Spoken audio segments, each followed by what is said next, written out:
Днес продължаваме с нашата серия проповеди върху изход. И това ще бъде предпоследната проповед върху изход. Така че нека да се изправим и да чуем Божието Слово към нас днес от изход 39 глава 1 стих до 40 глава 33 стих. Нека да се изправим.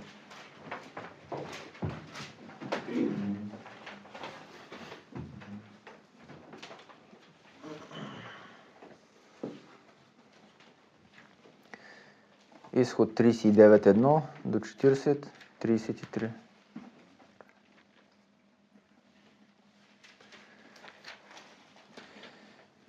И от синьото, моравото и червеното направиха служебни одежди за служене в светилището и направиха свещените одежди за Арон, както Господ заповяда на Мойсей.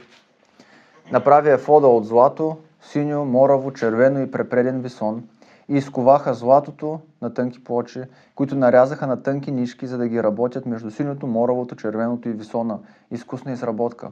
Направиха му презрамници, които да се връзват, за да се държи заедно за двата края, и пояса на ефода от същата материя и според неговата направа от злато, синьо, мораво, червено и препреден висон, според както Господ заповяда на Мойсей. Изработиха ониксови камъни, вложени в златни гнезденца, и изрязаха на тях, както се изрязват печати, имената на синовете на Израел. И сложи ги на презрамниците на ефода, като камъни за спомен на израиляните, както Господ заповяда на Мойсей. Направи нагръдниха според направата на ефода, изкусна изработка от злато, синьо, мораво, червено и препреден висон. Четвъртит беше, една педе дълъг и една педе широк и двоен. И закрепиха на него 4 реда камъни. Ред рубин, топаз и изумруд беше първия ред. Втория ред антракс, сапфир и алмаз. Третия ред опал, ахат, аметист. А четвъртия ред хризолит, оникс и яспис. Те бяха вложени в златни гнезденца на местата си. И камъните бяха според имената на синовете на Израел. Те бяха 12 според техните имена и на всеки от тях бе изрязано като на печат по едно име от 12 имена. И на нагръдника направиха венцеобразни веришки, плетена работа от чисто злато. Направиха и 2 златни гнезденца и 2 златни халки и сложиха 2 халки на двата края на нагръдника. И провряха 2 изплетени златни веришки през 2 халки в краищата на нагръдника. А другите 2 края на 2 изплетени веришки прикрепиха към 2 гнезденца и ги сложиха на презрамниците на ефода от към лицето му. И направиха още 2 златни халки, които сложиха на двата края на нагръдника, на страната му, която е отвътре на ефода. И направиха още други 2 златни халки, които положиха отдолу от 2 страни на ефода, от към лицето му, там където краищата му се събират над пояса на ефода. И вързаха нагръдника чрез халките му за халките на ефода с син ширит, за да бъде над пояса на ефода, така че нагръдника да не се отделя от ефода, както Господ заповяда на Мойсей. Направи мантията на ефода, така на изработка, цялата от синьо. И в средата на мантията имаше отвор, като отвора за броня, с обшивка около отвора, за да не се съдира. По полите на мантията направиха нарове от синьо, мораво, червено и препреден висон и направиха звънци от чисто злато и сложиха звънците между наровете по полите на мантията, наоколо между наровете. Звънец и нар, наоколо по полите на служебната мантия, както Господ заповяда на Мойсей. Направиха хитоните за Арон и за синовете му от висон, така на работа, и митрата от висон, великолепните превръзки за глава от висон, ленените долни отдехи от препреден висон. И пояса, везена изработка от препреден висон, синьо, мораво и червено, както Господ заповяда на Мойсей. Направиха плочицата на свещения венец от чисто злато и издълбаха на нея писмо, както издълбават печат, Светиня Господня. И сложиха и син ширит, за да я превързват отпред на митрата, както Господ заповяда на Мойсей.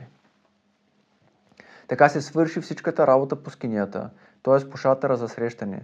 И израиляните направиха всичко, както Господ заповяда на Мойсей, така направиха. Тогава донесоха скинията на Мойсей, шатъра и всичките му принадлежности, куките му, дъските му, лостовете му, стълбовете му и подложките му, покривалото от червено боядисани овнешки кожи и покривалото от обработени морски кожи и завеста за закриване, ковчега за плочите на свидетелството с върлените му и умилостивилището, трапезата, всичките й прибори и присъствените хлябове, чисто златния светилник, светилата му, светилата, които трябваше да се наглеждат, всичките му прибори и маслото за осветлението, златния алтар, мирото за помазване и благоуханния тамян, завеста за входа на шатъра, медния алтар с медната му решетка, върлините му и всичките му прибори, умивалника и коритото му, завесите за двора, стълбовете му, подложките му, завеста за дворния вход, въжетата му и коловете му и всичките прибори за служене в скинията, т.е. в шатъра за срещане, служебните одежди за служенето в светилището, свещените одежди със свещеника Арон и одеждите за синовете му, за да свещенодействат. Точно както Господ заповяда на Мойсей, така извършиха израеляните всичката работа, и Мойсей видя всичката работа, и ето бяха извършили, както заповяда Господ, така я бяха извършили. И Мойсей ги благослови. Тогава Господ говори на Мойсей, казвайки: на първия ден от първия месец да издигнеш скинията, шатър за срещане, и да сложиш в него ковчега за почта на свидетелството, и да закриеш ковчега с завесата, да внесеш трапезата и да наредиш на нея каквото трябва да се нарежда, да внесеш светилника и да запалиш светилата му, да поставиш златния кадилен олтар пред ковчега за почта на свидетелството и да наместиш завесата за входа на скинията, да сложиш олтара за всеизгарянето пред входа на скинията, шатъра за срещане, и да поставиш умивалника между шатъра за срещане и олтара и да налееш вода в него, да поставиш околния двор и да окачиш завеста на дворния вход, да вземеш мирото за помазване и да помажеш скинията и всичко, което е в нея, така да я осветиш и всички нейни принадлежности, и ще бъде свята. И да помажеш олтара за всеизгарянето и всичките му прибори, за да осветиш олтара, така ще бъде олтара пресвят. Да помажеш и умивалника и коритото му, за да ги осветиш. После да приведеш Арон и синовете му при входа за шатъра на срещане и да ги умиеш с вода и да облечеш Арон със свещените одежди, да го помажеш и да го посветиш, за да ми свещенодейства. Да приведеш синовете му, да ги облечеш с хитони и да ги помажеш, както си помазал баща им, за да ми свещенодействат. От помазването им свещеничеството ще бъде на тях вечно във всичките им поколения. И Мойсей направи всичко, както Господ му заповяда, така направи. В първия месец на втората година, на първия ден от месеца, скинията се издигна. Мойсей издигна скинията, като подложи подложките й, постави дъските й, намести лостовете й и изправи стълбовете й. И разпростря шатъра върху скинията и сложи покривалото на шатъра отгоре му, както Господ беше заповядал на Мойсей. И като взе плочите на свидетелството, положи ги в ковчега и провря върлините през хълките на ковчега и положи умилостивилището върху ковчега. И внесе ковчега в скинията и окачи завеста за закриване и с нея закри ковчега с плочите на свидетелството, както Господ беше заповядал на Мойсей. Положи и трапезата в шатъра за срещане от към северната страна на скинията, отвън завесата. И нареди на нея хлябовете пред Господа, както Господ беше заповядал на Мойсей. Сложи светилника в шатъра за срещане от към южната страна на скинията срещу трапезата и запали светилата пред Господа, както Господ беше заповядал на Мойсей. И положи златния алтар в шатъра за срещане пред завесата и покади над него с благоуханен тамян, както Господ беше заповядал на Мойсей. Окачи завеста за входа на скинията. Положи алтара за всеизгарянето пред входа на скинията, т.е. шатъра за срещане, и принесе на него всеизгаряне в хлебния принос, според както Господ беше заповядал на Мойсей. Положи умивалника между шатъра за срещане и алтара и налява в него вода, за да си мият. И Мойсей и Арон и синовете му миеха от него ръцете си и нозете си, когато влизаха в шатъра за срещане и когато пристъпваха при алтара, миеха се, както Господ беше заповядал на Мойсей. И огради двора около скинията и алтара и окачи завеста на дворния вход. Така Мойсей свърши делото. Амен. Може да седнете.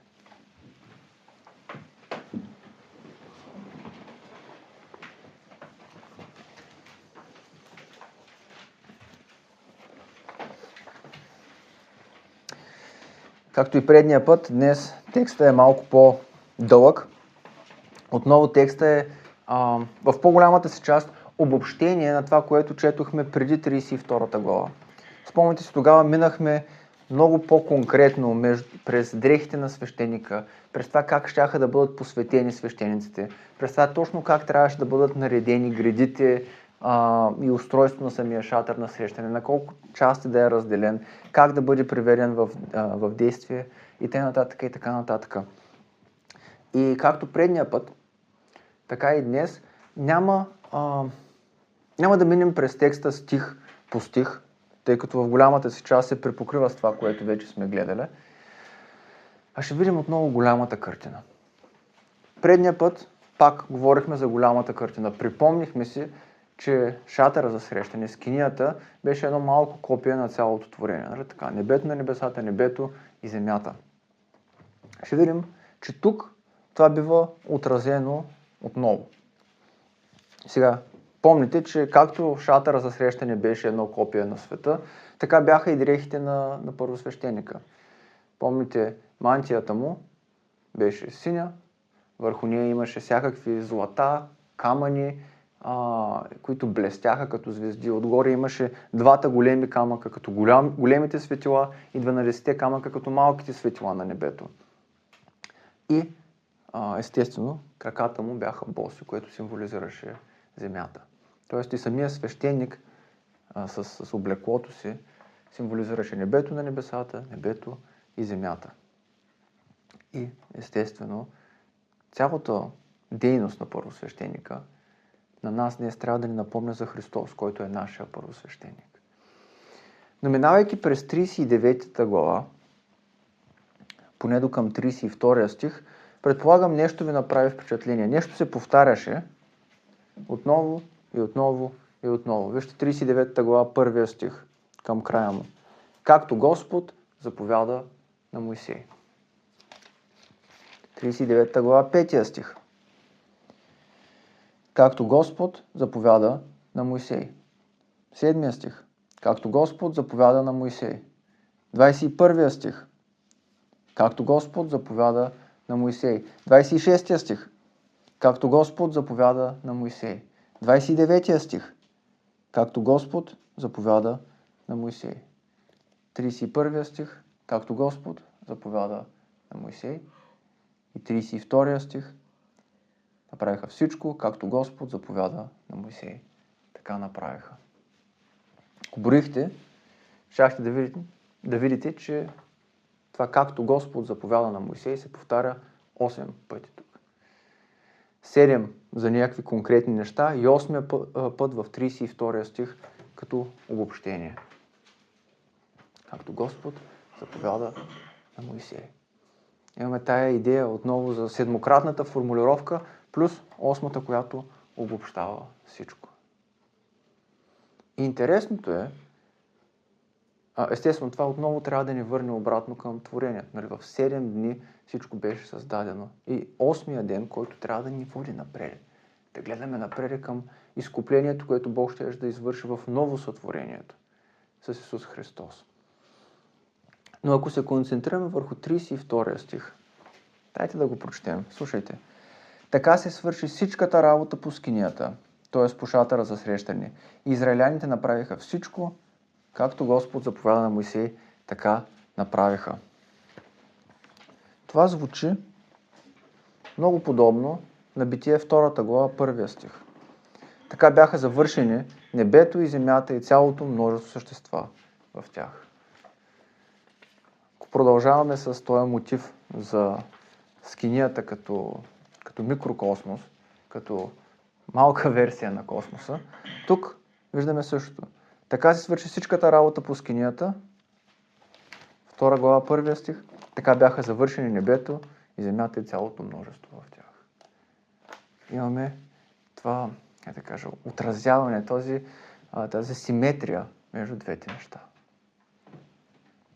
Но нещата продължават още нататъка. Вижте в 39 глава, пак в 42 стих, последния стих. Точно както Господ заповяда на Моисей, така извършиха израиляните всичката работа. И Моисей видя всичката работа, и ето бяха извършили както заповяда Господ, така я бяха извършили и Моисей ги благослови. Значи до сега се казваше всичката работа извършиха така. Тук имаме това повтаряне. Извършиха всичката работа, точно както заповяда Господ, така бяха извършили всичката работа. Това пък напомня, като Бог видя в 6-я ден и каза, всичко беше не просто добро, всичко беше много добро. Всичката работа извършиха така, както трябваше. И вижте, не просто видя, че всичко беше извършено така, както трябваше, ами Моисей ги благослови. Виждаме го в 3 стих на 2 глава от Битие. И Бог благослови седмия ден и го освети, защото в него си почина от всичките си дела, от всичко, което беше сътворил и създал. Или в 1 глава 31 стих. И Бог видя всичко, което създаде и ето беше твърде добро и стана вечер и стана утро, ден 6, да, и с 3 стих той благослови всичко това. Тоест имаме тук конкретно отразяване между битие, между сътворението на света и изход, създаването, изграждането, разпъването на шатъра, който трябваше да отразява света. Трябваше да отразява творението. Тоест, виждаме седмократната формулировка, виждаме да кажа това обобщение, виждаме, че е много добро, виждаме благословението от страна на Моисей и отново всичко ни води към това, че тук става въпрос за нещо много по-голямо от просто една палатка. Става въпрос за нещо много по-голямо от просто някое място, където да се събират израеляните, да жертват животни и да пеят песни. Тук става въпрос за това, че Бог прави една малка реплика на света, едно малко копие на света, което освещава за себе си. Знаете, нямаха всички право да влизат в скинията. Нямаха всички право да влизат още по-малко пък в пресвятото място. Това беше едно малко копие на света, което беше осветено за Бога. Беше отделено за Него. Беше, как да кажа, един вид изкупено и поставено като пример на къде трябва да вървят нещата. Какво Бог ще направи един ден. Както света трябваше да бъде храм на Бога в началото, целият свят, така сега тая палатка щеше да бъде Негов храм и в крайна сметка знаем, че Божия план е целият свят отново да бъде изпълнен с Неговата слава. Виждаме в Откровение, 22 глава, ново небе и нова земя и небесния Иерусалим, който слиза и се казва, че в него нямаше храм, защото Бог и агнето бяха храм. Те бяха там. Те живееха там. Или ще бъдат там. Тоест целият свят ще бъде изпълнен с Божията слава един ден. И тази скиния трябваше да насочва мислите на там. Разбирате ли, тази скиния, храма, който по-късно щеше да я замени, не трябваше да води мислите навътре, към това, че просто ето тук само има един храм и ето тук само Бог ще работи от тук нататък. А трябваше точно обратното, да даде един предвкус на по-голямо. Да даде един предвкус на това, че Бог иска да работи и ще изкупи не само палатката, не само Иерусалим, не само Израел, а целия свят. Целият свят.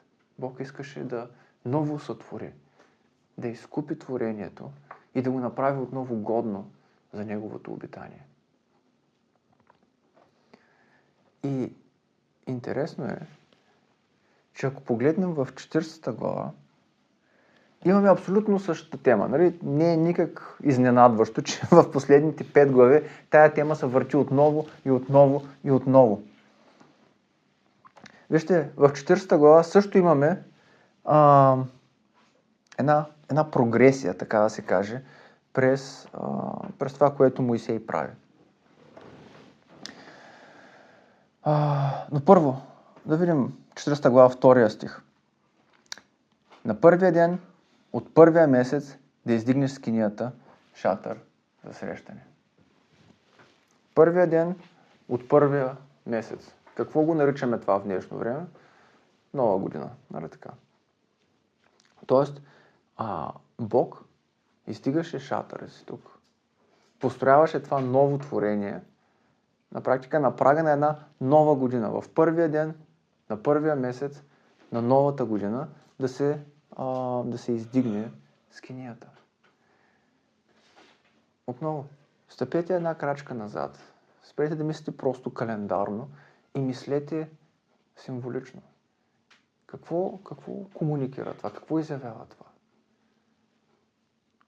Бог прави нещо ново. Нали така? Бог най-малкото загатва, че прави нещо ново.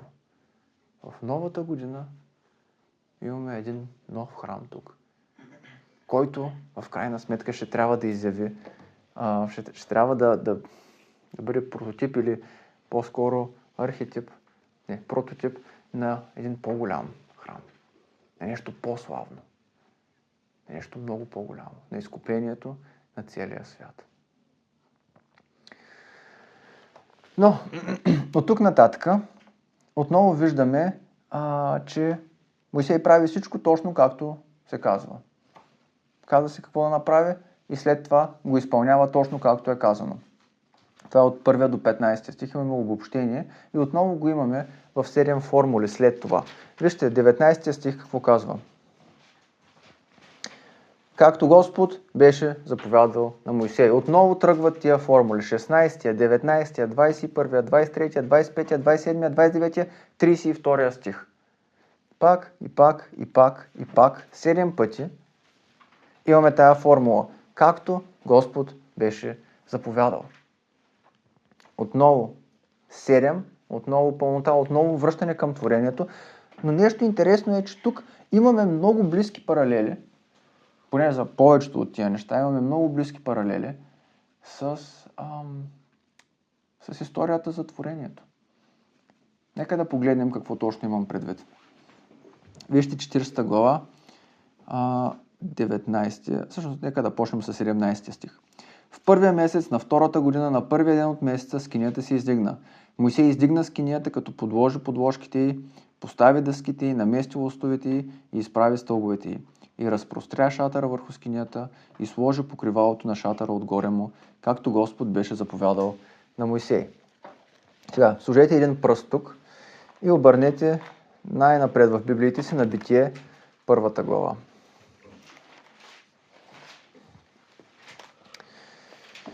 В началото Бог сътвори небето и земята. Земята беше пуста и неустроена. И тъмнина покриваше бездната и Божия дух се носеше над водата.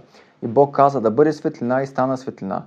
И Бог видя, че светлината е добро. И Бог раздели светлината от тъмнината. И Бог нарече светлината ден, а тъмнината нарече нощ.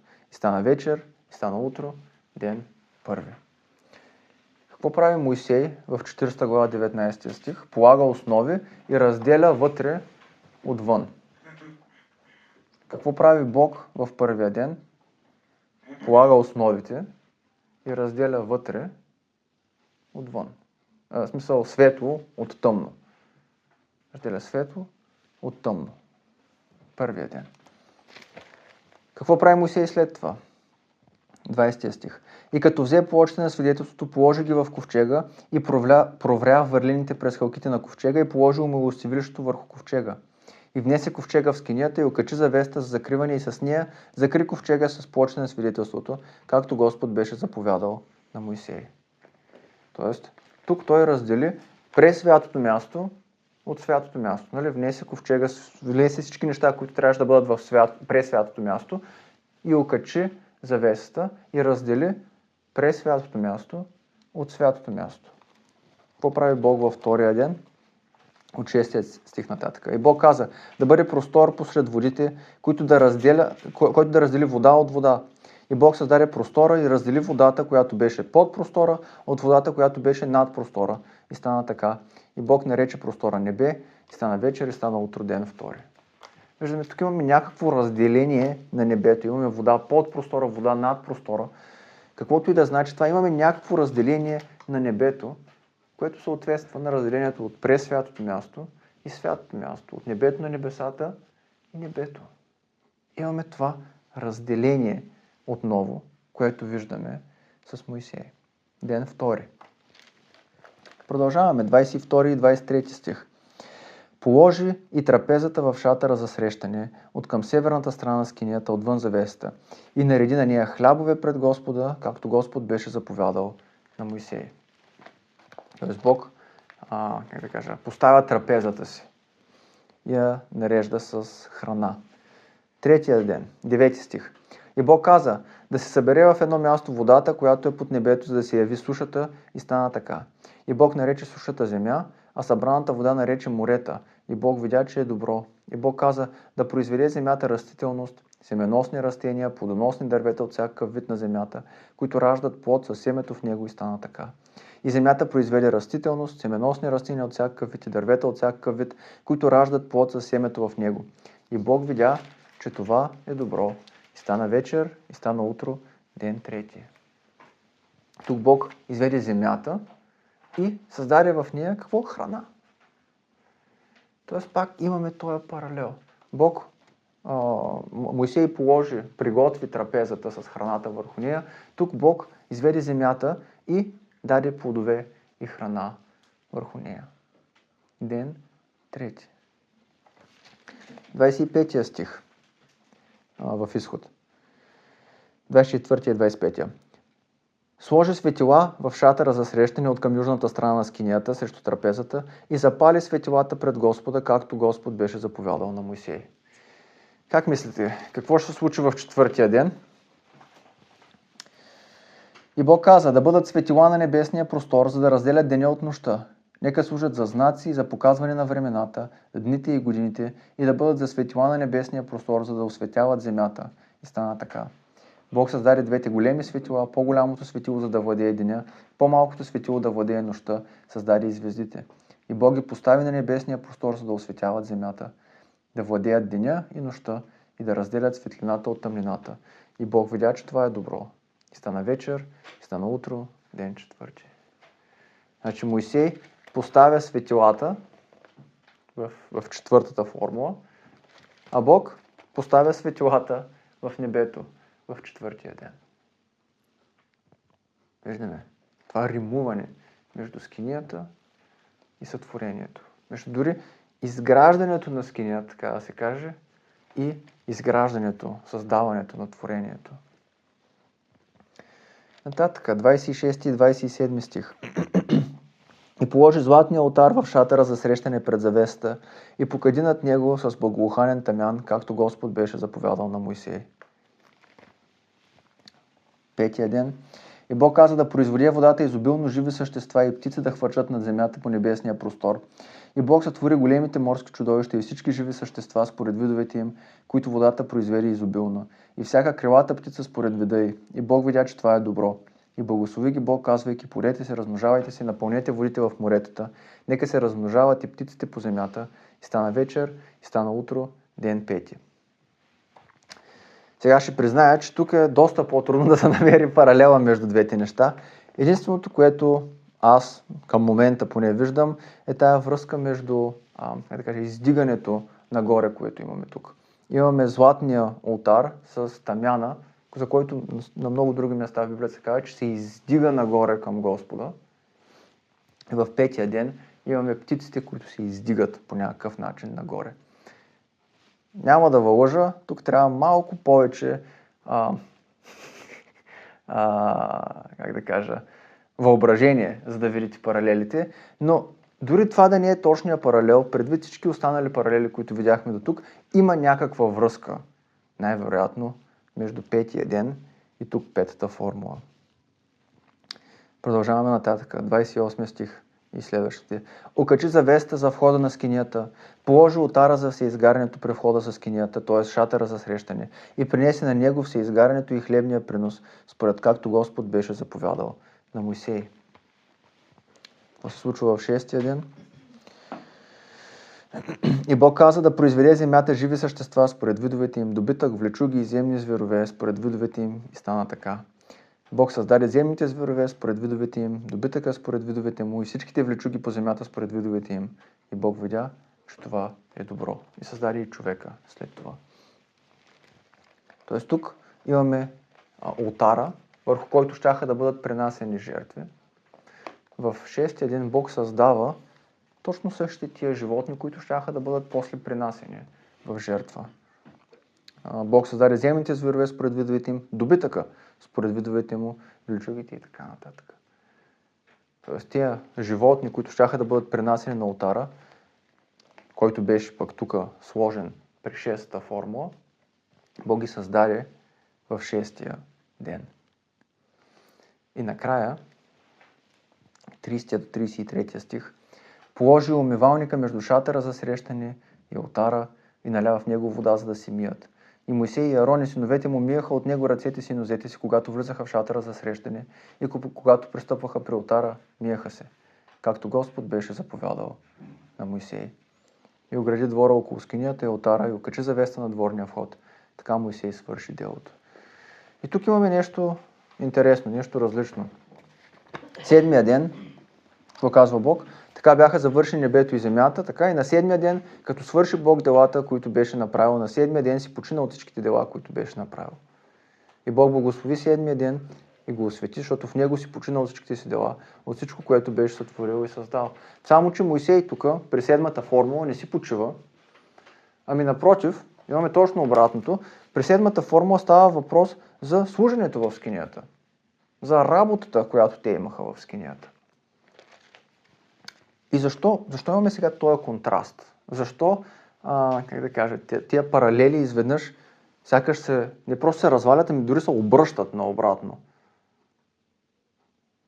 Помните ли, когато говорихме за сабатния ден, за почивния ден?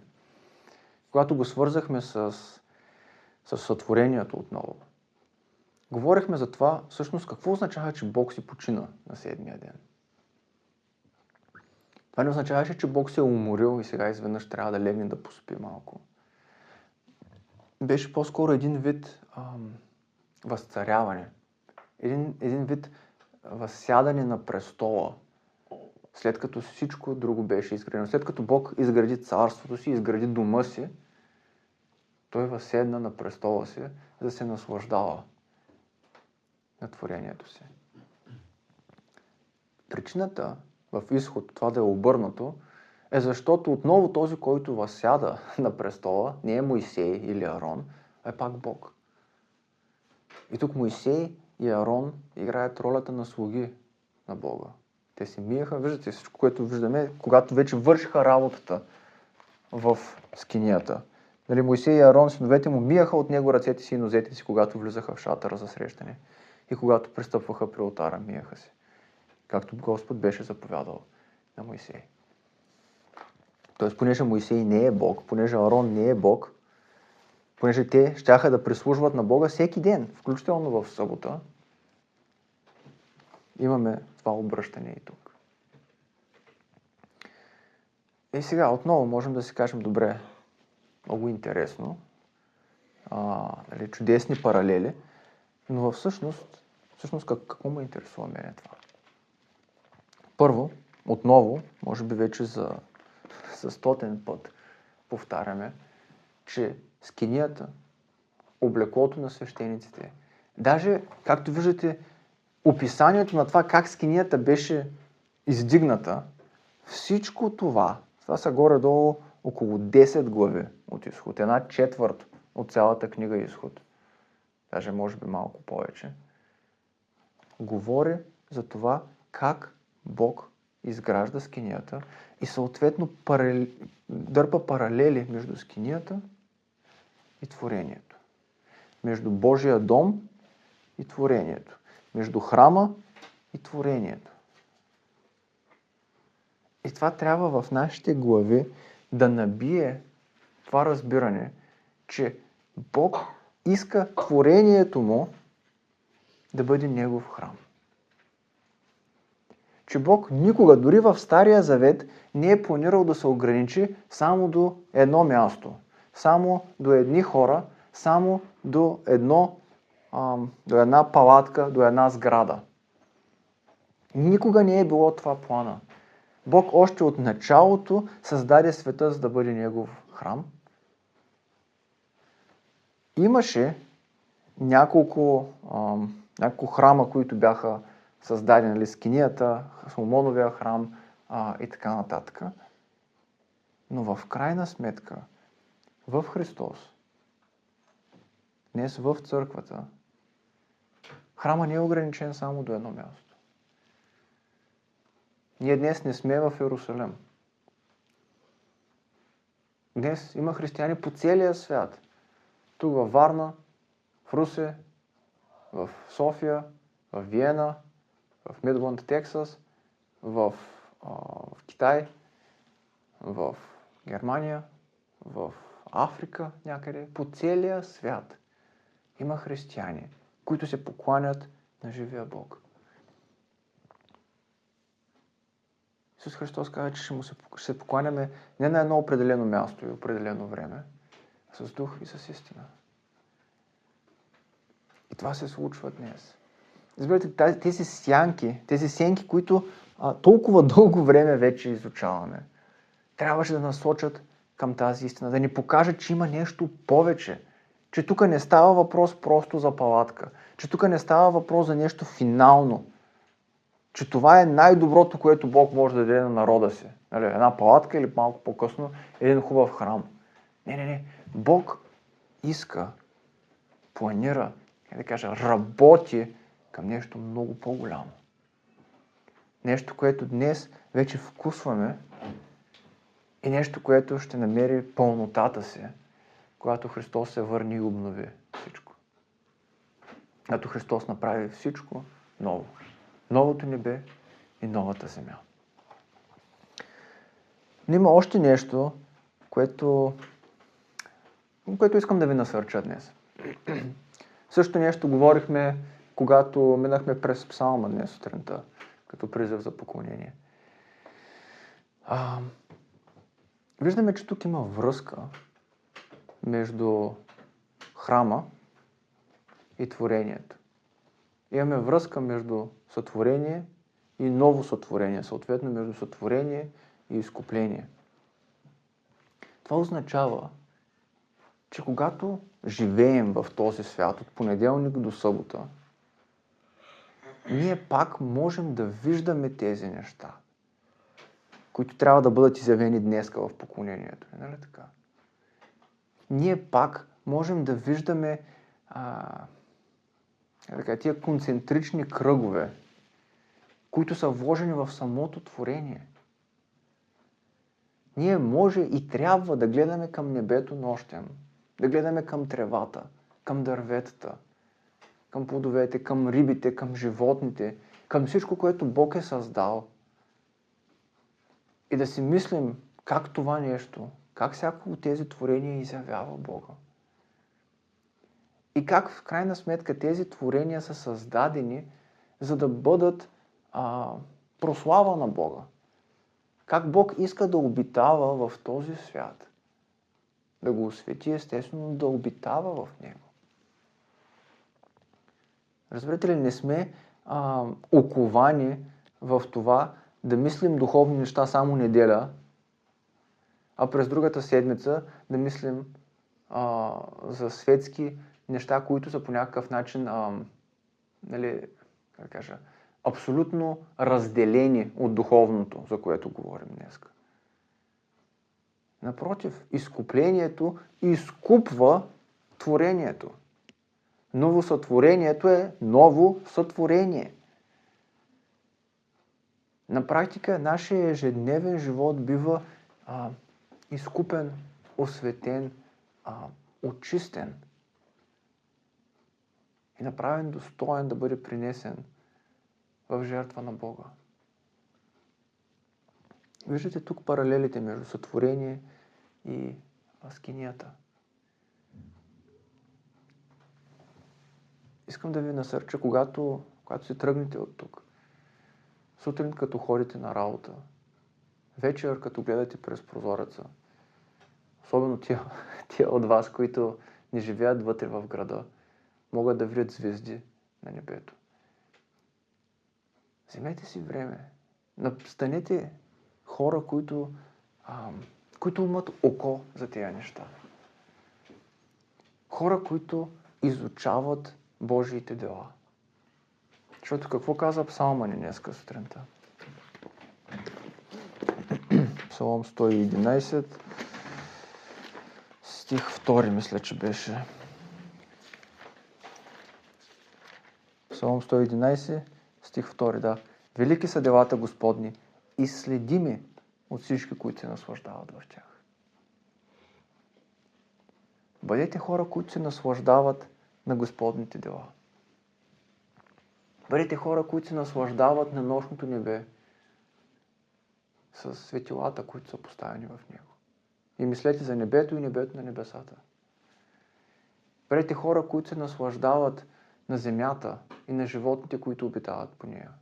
На растенията, които обитават по нея. И помнете, че Бог е този, който разстели пред вас трапезата си, земята, от която идва хляба, бе.